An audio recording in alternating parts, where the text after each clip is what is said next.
এখনও পর্যন্ত DNA test এই সংক্রান্ত আমার সাথে কোনো কথা হয়নি, তবে আজকের মধ্যে আমি হয়তো এই পাসপোর্টটা হাতে পেয়ে যাব। পাওয়ার পরপরই যদি সময় থাকে তাহলে আজকেই আমি কলকাতার উদ্দেশ্যে রওনা দিব। আর ডিএনএ টেস্টের যে ব্যাপারটা বললেন, এটা আমার সাথে এখনও পর্যন্ত এরকম কোনো কথা হয়নি, তবে যেটা আমরা নিউজে দেখছি যে মাংসের ব্যাপারটা দেখানো হচ্ছে, তো অবশ্যই ওটা ডিএনএ টেস্ট না হলে তো এটা আসলে আমরা সঠিক প্রমাণ হিসেবে তো মেনে নিতে পারবো না। অবশ্যই ডিএনএ টেস্ট করা হবে।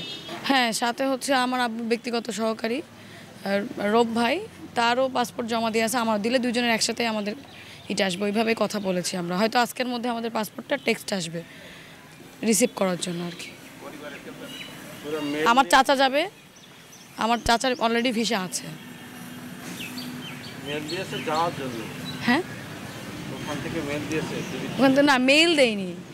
আমার সাথে কথা হয়েছিল যে আমি জিজ্ঞেস করছিলাম যে আসলে কি আপডেট, লাস্ট আপডেটটা কি, আর এখনও পর্যন্ত আমি কোনো আপডেট পাইলাম না বা কি হলো বিষয়টা। তখন আমাকে বললো যে হচ্ছে আপনি ইন্ডিয়াতে আসেন, সাথে আপনার চাচাকে আনতে পারেন অথবা আপনার ব্লাডের কাউকে নিয়ে আসতে পারেন, এরকম। তো আমাকে বিষয়টা ওইভাবে ক্লিয়ার করেনি যে কেন, কী জন্য, এরকম বলেনি আর কি।